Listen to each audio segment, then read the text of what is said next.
오늘 우리에게 주실 하나님의 말씀은 마가복음 2장 1절에서 12절까지입니다. 함께 읽겠습니다.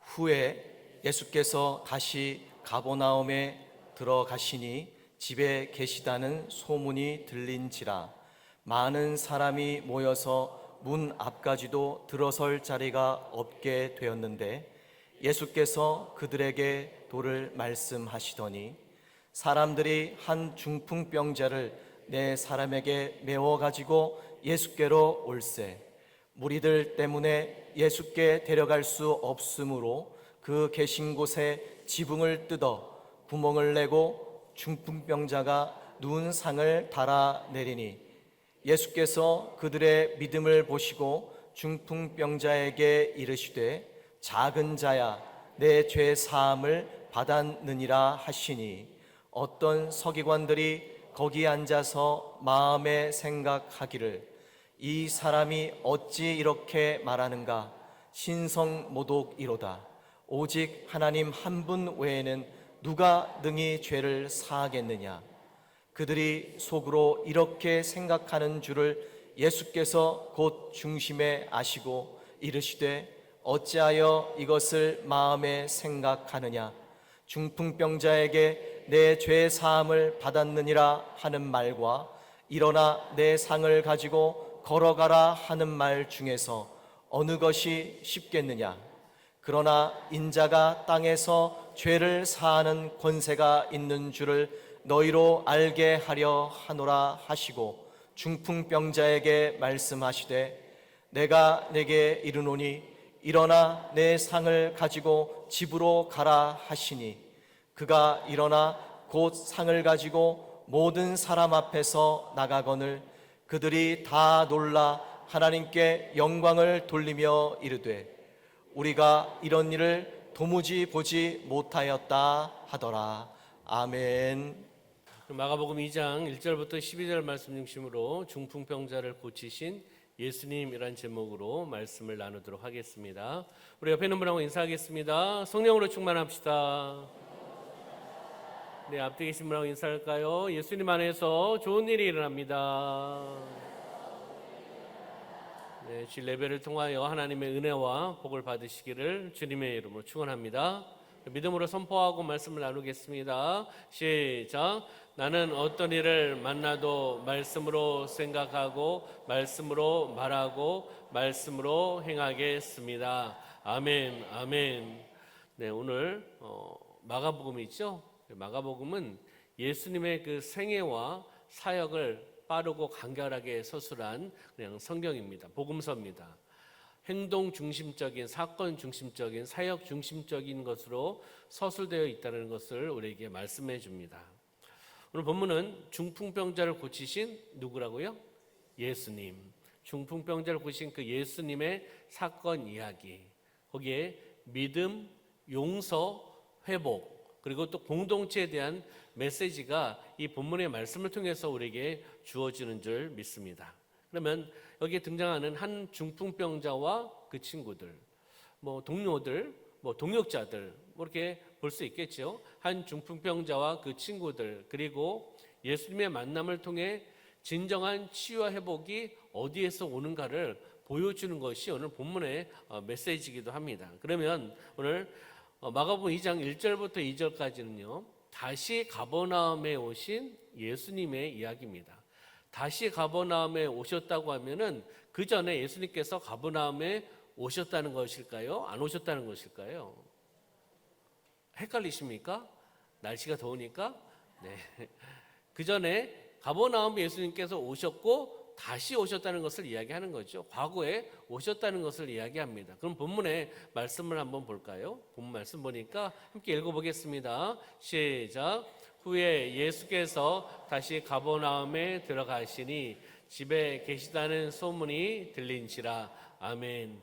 우리 1절만 먼저 봤습니다. 1절 보면은 후에 수일 후에 이런 의미겠죠. 후에 예수께서 다시 가버나움에 들어가시니라고 표현하고 있죠. 그러면 그 전에는 예수님께서 어떤 일을 하셨을 거 아니겠습니까? 예수님이 갈릴리 지역에서 전도와 치유 사역을 하신 후에 그 하신 수일 후에 다시 가버나움에 들어오셨다는 이야기가 연결되고 있다는 것을 보게 됩니다. 그러면서 집에 계시다는 소문이라고 표현하고 있잖아요. 집에 계시다는 소문. 그러면 이 집이 어느 집일까? 궁금하신가요? 안 궁금하신가요? 저만 궁금합니까? 네. 저는 궁금해서 찾아봤습니다. 찾아보니까 예수님께서 어느 집인가? 1장 29절에 보면은 1장 29절에 나타난 곳은 바로 시몬과 안드레의 집이에요. 시몬과 안드레의 집에 거하신다라고 들어가신다라고 표현하고 있거든요. 그 내용이 같은 흐름으로 되어 있습니다. 그러니까 예수님께서 다시 가버나움에 오셨습니다. 그리고 많은 사람들이 예수님이 집에 계시다는 소문을 듣고 모였습니다. 바로 시몬과 안드레의 집에 모였다라는 거죠. 말씀 보면 문 앞까지도 들어갈 자리가 없게 되었다. 많은 사람들이 모였다는 겁니다. 그러면 왜 이렇게 많은 사람이 모였을까요? 이유가 있을 거 아니겠습니까? 이렇게 많은 사람들이 모인 이유 무엇일까요? 왜 모였을까요? 많은 사람들이 소식을 듣고 소문을 들었을 거 아니겠습니까? 예수님께서 갈릴리 지역에서 또 다른 지역에서 가르치고 치료하고 전파하고 병을 또 회복시켜 주었던 그 이야기를 들었을 겁니다. 많은 사람들이 병을 고치기 하기 위해서 또 문제를 해결받기 위해서 또한 절망에서 희망을 얻고자 예수님께 나온 것입니다. 그들의 목적이 있었다는 거죠. 목적 없이는 안 오죠. 그렇잖아요. 예수님을 만남을 통해서 예수님께서 이적을 행하시고 치유하시고 또한 회복시켜 주셨던 소식을 들었기 때문에 사람들은 그 병을 고치기 위해서 내가 갖고 있는 병 아니면 다른 친구, 동료가 갖고 있는 병 고치기 위해서 같이 왔을 수 있다는 거죠. 병을 고치고 문제를 해결받고 희망을 얻고자 예수님께 그들은 나온 겁니다.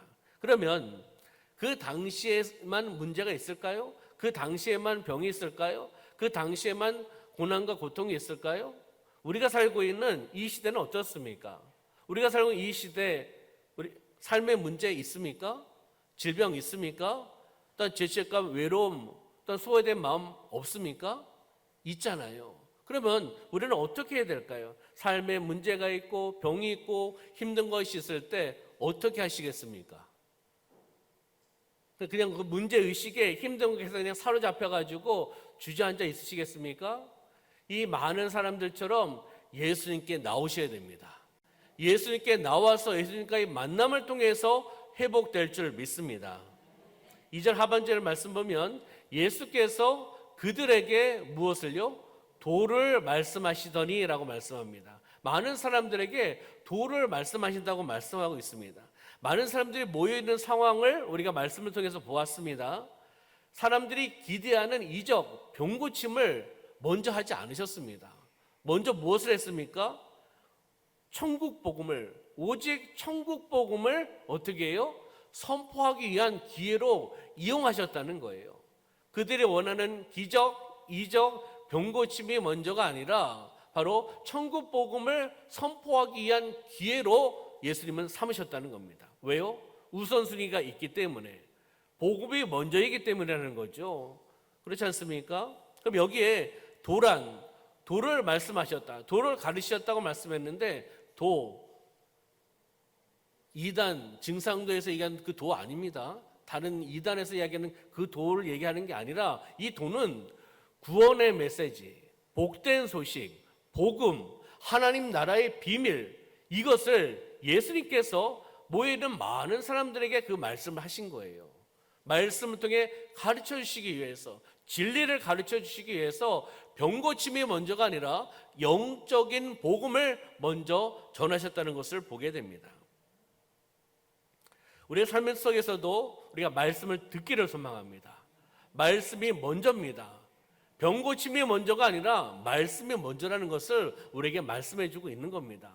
말씀을 듣기 위해서 그들이 모인 것처럼 우리도 말씀을 들으려고 예수님 앞에 나오시기를 소망합니다. 그러면 두 번째는요, 마가복음 2장 3절과 4절 말씀 보니까 믿음으로 행동한 사람들의 이야기가 나옵니다. 믿음으로 행동한 사람들의 이야기. 그러면 3절과 4절 말씀 볼까요? 시작. 사람들이 한 중풍병자를 네 사람에게 메어 가지고 예수께로 올세. 무리들 때문에 예수께 데려갈 수 없으므로 그 계신 곳에 지붕을 뜯어 구멍을 내고 중풍병자가 누운 상을 달아내리니. 아멘. 여기 중풍병자는 스스로 예수님을 만나러 갈 수 있었나요? 없었나요? 없었습니다. 혼자 갈 수 없었습니다. 그래서 4명의 동료들, 친구라고 표현할 수 있겠고 동역자라고 표현할 수 있고 그 중풍병자를 사랑하는 사람들이라고 이야기할 수 있겠죠. 4명의 동료가 그를 들것에 뉘어서 예수님께 데려갑니다. 근데 데려가는데 많은 사람들이 모여있기 때문에 들어갈 수가 없는 거 아니겠습니까? 그래서 어떻게 했습니까? 4명의 동료가 지붕을 어떻게 해요? 뜯고 구멍을 만들어 그 환자를, 그 상을 내립니다. 놀라운 방법이에요. 그렇잖아요? 상상할 수 없는 방법을 지금 사용하고 있는 겁니다. 그러면 지붕을 뜯었다? 근데 우리나라의 모습의 그 지붕 형태를 생각하시면 안 됩니다. 당시 유대인의 집은 평평한 지붕 구조로 되어 있었습니다. 평평한 지붕 구조로 되어 있었고 그 지붕으로 올라가기 위한 계단이 있었다고 합니다. 그래서 좀 그 중풍병자를 데리고 올라가기 쉽진 않았겠지만 그래도 계단이 있었기 때문에 올라갈 수 있었고 그리고 지붕을 뜯기도 좀 편했을 것이고 그래서 그 지붕을 뜯고 구멍을 내어서 중풍병자를 내렸다는 거죠. 이 지붕을 뜯는 행위는 놀라운 일입니다. 대단한 결단 아니겠습니까? 누구의 지붕을 뜯은 거예요? 남의 지붕을 뜯은 겁니다. 그럼 파손한 거예요. 그럼 파손했으면 물어달라고 하면 물어줘야 됩니까? 안 물어줘야 됩니까? 당연히 물어줘야죠. 그렇잖아요. 남의 집의 지붕을 뜯어버렸으니까 당연히 물어줘야 되지 않습니까? 이 대단한 결단과 수고로움이에요. 그리고 믿음을 요구하는 행동을 보여준 거죠. 예수님을 만나려는 그 믿음을 마음에 있는 것에서 끝난 것이 아니라 확신에서 끝난 것이 아니라 그 확신, 믿음을 행동으로 보여줬다는 겁니다. 믿음을 행동으로 표현했다는 겁니다. 우리 사랑하는 성도님들, 믿음 있으십니까? 예수님 믿는 믿음 있으십니까? 예수님이 나의 구원자이십니까? 나의 구세주입니까? 나의 주인이고 주인이십니까? 예수님을 믿으면 구원받습니까? 하나님의 자녀가 되셨습니까? 아멘이시죠? 근데 중요한 것은요, 마음 중심으로 아멘을 하고 받아들이고요, 거기에서 끝하면 안 된다는 거예요. 그 믿음을 삶의 현장 속에서 표현해야 된다는 거죠. 죽은 믿음이 아니라 살아있는 믿음, 행하는 믿음을 여기에서 말씀하고 있는 겁니다. 그러면 진짜 믿음은 바로 행동으로 나타나는 겁니다. 행동으로 주님께 보여드리는 거예요. 사람에게 보여지는 것이 아니라 주님께 보여드리는 거죠. 그러면 내 믿음의 표현은 어떤 것이 있을까요? 내 믿음의 표현. 예배도 내 믿음의 표현입니다. 그리고 기도하는 것도 내 믿음의 표현입니다. 그리고 헌신하는 것도 내 믿음의 표현입니다. 믿음의 분량대로 예배드리고 믿음의 분량대로 기도합니다. 헌신도 믿음의 분량대로 헌신하는 거예요. 그렇잖아요? 내 믿음의 표현대로 사랑하고 헌신하고 또 기도하고 예배드린다는 겁니다. 믿음으로 나아갑시다. 믿음으로 행합시다. 행하며 나가는 삶이 되시기를 소망합니다. 그럼 믿음은 단지 아까 말씀드렸듯이 마음속의 확신 중요합니다. 단지 마음속의 확신이 아니라 행동으로 나타나야 된다는 겁니다. 행하며 나가는 믿음의 삶이 되시기를 소망합니다. 그러면 세 번째는요, 마가복음 2장 5절 말씀을 보면은 예수님은 죄부터 고치십니다. 병을 먼저 고치시는 것이 아니라 죄의 용서, 죄 사함에 대한 부분들을 먼저 터치하십니다. 영혼, 내면의 문제를 먼저 이야기하신다는 거예요. 5절의 말씀을 볼까요? 5절 시작. 예수께서 그들의 믿음을 보시고 중풍병자에게 이르시되 작은 자야 내 죄사함을 받았느니라 하시니. 아멘. 예수님께 그들의 믿음을 보시고 말씀하시는 거 아니겠습니까? 그 중풍병자에게 먼저 하신 말씀은 무엇입니까? 작은 자야 내 제사함을 받았느니라라고 말씀하셨습니다. 그 다음에 병을 먼저 고쳐줄 줄 알았는데, 사람들은 병을 먼저 고쳐줄 줄 알았는데, 왜요? 지붕을 뜯어내고 구멍을 내고 그렇잖아요. 중풍병자를 내리고, 많은 사람들은 예수님의 이야기를 들었고 예수님이 하실 수 있는 분이라는 것을 또 바라보았기 때문에 그 4명의 친구의 믿음으로 내린 거 아니겠습니까? 중풍병자도 믿었겠죠. 그렇잖아요. 믿음이 있었겠죠. 그걸 보면서 많은 사람들은 예수님께서 고쳐주실 거야, 당연히 고쳐주실 거야, 지붕까지 뜯어내는 친구들의 모습도 있는데 당연히 고쳐주시겠지. 근데 예수님 어떻게 하셨습니까? 병을 먼저 고쳐주시지 않았다는 겁니다. 무엇을요? 죄의 용서, 죄 사함에 대한 부분들을 먼저 이야기하셨다는 거죠. 죄의 사함을 먼저 선포하셨다는 겁니다. 왜 그랬을까?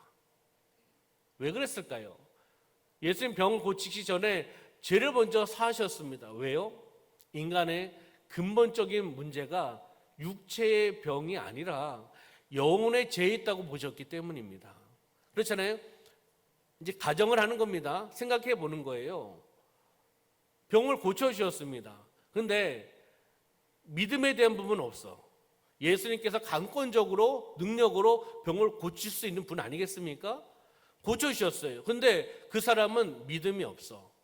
이제 고쳐주셨으니까 감사하다는 얘기를 할 수도 있고 그냥 갈 수도 있겠죠. 그러면서 믿음이 없기 때문에 세상에 나가서 잘 먹고 잘 살고 행복하게 살다가 죽었더라. 이렇게 됐으면 어떻게 됐을까요? 예수님께서 죄의 용서, 죄 사함에 대한 이야기 안 하시고 그냥 병만 고쳐주셨어. 중풍병자의 믿음 내려놓고요, 그냥 생각하지 말고. 그랬을 때 집으로 돌아갔는데 믿음으로 살아가지 않고 육체의 질병 해결된 거로만 그냥 살아갔다면 그의 인생은 죽음이고 그의 인생은 지옥의 길입니다. 그렇기 때문에 예수님께서 병의 고침이 먼저가 아니라 영혼적인 문제가 먼저라는 것을 말씀을 하시는 겁니다. 죄사함에 대한 부분들을 먼저 말씀을 하시는 거예요. 우선순위가 있다라는 거죠. 그렇잖아요. 인간의 근본적인 문제, 육체의 병보다는 무엇이요? 영혼의 죄에 있다고 예수님께서 보셨기 때문에 그 부분을 먼저 터치하시고 말씀하고 계신다는 것을 보게 됩니다. 예수님은 우리의 삶의 겉모습보다 영혼의 문제를 더 깊이 생각하시는 겁니다. 영혼의 문제, 우리의 내면 문제를 더 바라보고 계시는 분이 바로 예수님입니다. 다시 이야기하면 구원받기를 원하시는 겁니다. 예수님을 나의 권자로 믿고 하나님께서 준비하신 구원의 선물을 받기를 원하시는 분이 예수님의 마음이라는 거예요. 이것이 우선순위입니다. 할렐루야. 그것을 우리에게 이 사건을 통해서 말씀해 주고 있는 거죠. 그러면 진정한 회복은 무엇입니까? 이 사건을 통해서 예수님께서 말씀하신 것을 통해서 말씀하신 것은 무엇이죠? 진정한 회복은 죄의 용서로부터 시작된다는 겁니다. 병의 회복이 먼저가 아니라 진정한 회복은 죄의 용서로부터 시작된다는 것을 우리에게 말씀해 주고 있습니다.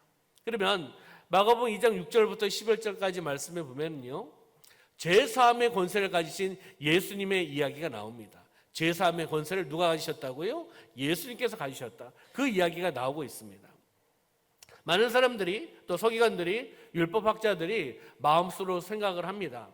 하나님 외에는 누가 죄를 사할 수 있는가? 다시 이야기하면 하나님만 어떻게 해요? 죄를 사할 수 있다라고 그들은 이야기하고 있는 거예요. 근데 예수님께서 지금 죄 사함에 대한 것을 지금 이야기하고 있잖아요. 근데 서기관 율법학자들은, 많은 사람들은 예수님이 누구신지를 정확하게 알지 못하는 겁니다. 어떻게 사람이 죄를 사할 수 있는가? 그렇잖아요. 어떻게 사람이, 그러니까 사람으로 본 거죠. 다른 면으로는 뭐 좀 병을 고치는, 이적을 행하는 사람으로 보았다는 겁니다. 그러면서 이것은, 이렇게 이야기하는 것은 신성모독이다라고 이야기를 한 겁니다.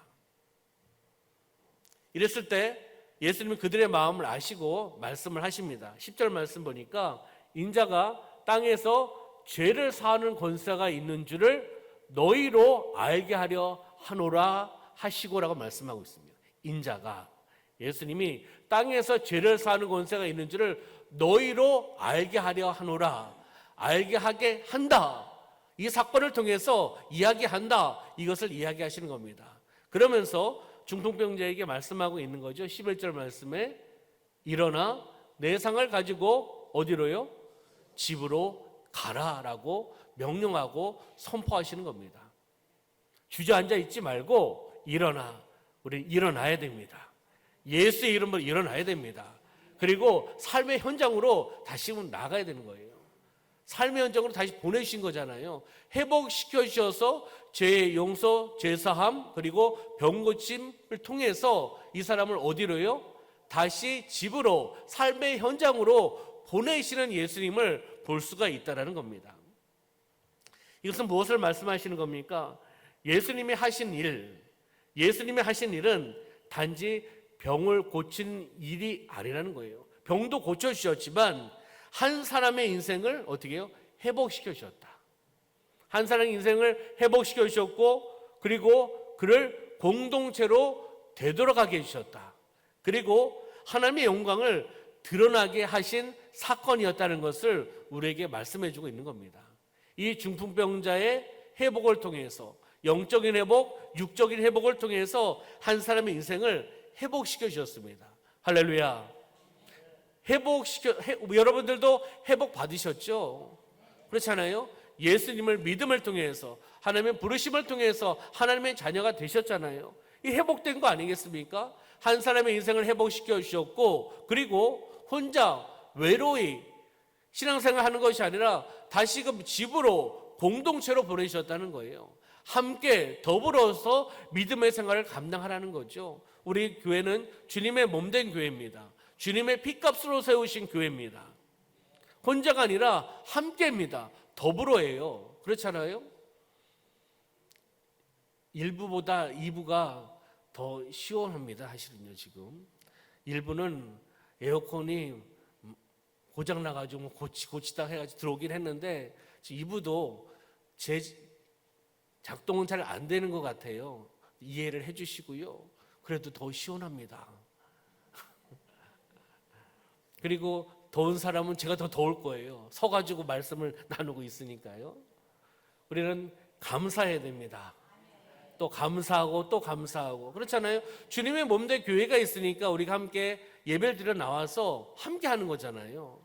혼자가 아니라 함께 할 수 있도록, 공동체가 함께 할 수 있도록 해주신 겁니다. 그렇듯이 이 사람을 집으로 보내주고 삶의 현장으로 돌아가게 회복시켜 주시는 주님을 바라볼 수 있는 거죠. 그러면서 하나님의 영광을 드러나게 하셨다는 겁니다. 나의 영광이 아닌, 나의 자아가 아닌 하나님께 영광을 올려드리고 하나님의 영광이 드러날 수 있도록 예수님께서 일하신 줄 믿습니다. 그러면요, 예수님은 죄도 사해 주셨고 육체의 질병도 고쳐주신 분입니다. 예수님은 하나님의 아들이십니다. 예수님은 구세주시세요. 예수님은 하나님의 아들이고 구세주고, 그리고 구원자고, 그리고 주인이고 주님인 줄 믿습니다. 네. 시원하다고 하니까 아멘을 하시네. 네. 바로 우리가 믿음으로 예수님 바라보시기를 축복합니다. 말씀을 정리해 보도록 할까요? 중풍병자를 고치신 예수님, 이 사건을 통해서, 이야기를 통해서, 말씀을 통해서 믿음은 행동으로 나타나야 된다는 겁니다. 행하는 믿음, 죽어있는 믿음 되지 않기를 소망합니다. 말에서 끝나는 믿음 되지 않기를 소망합니다. 아멘 하고요, 아까도 중요했듯이 마음 중심으로 아멘을 하셔야 되고, 그 다음에 그 믿음을 가지고 삶의 현장에서 행하셔야 돼요. 두 번째 뭐죠? 예수님은 육체의 병뿐 아니라 죄까지 사하셨다.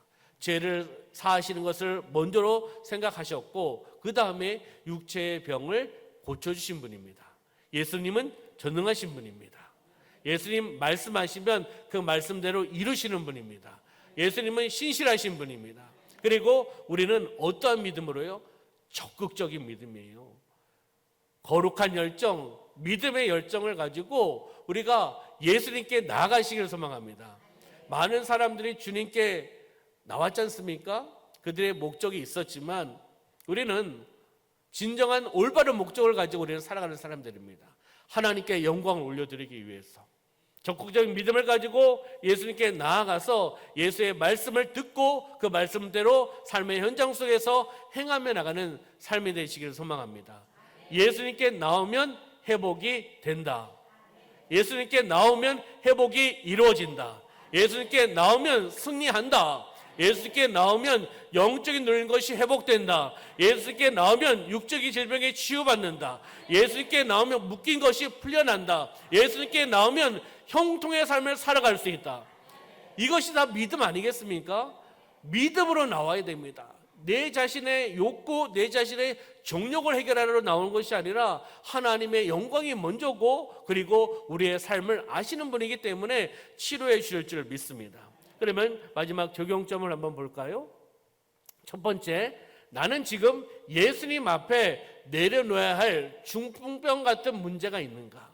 예수님 앞에 내려야 될 문제, 큰 문제가 있는가? 뭐 영적인 침체, 죄책감, 관계 단절 이런 부분들이 있겠지만 이건 예고요. 여러분의 삶 가운데 예수님 앞에 내려올 문제만 아니면 고난, 고통, 어려움, 위기 있으면 예수님 앞에 나와서 예수님 앞에 내려놓으시길 소망합니다. 두 번째 무엇입니까?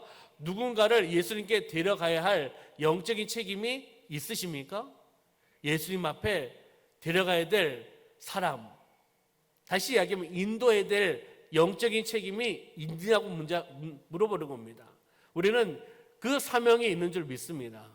복음을 전하고 전도를 하고 인도하여서 예수님께 나와야지 회복이 되잖아요.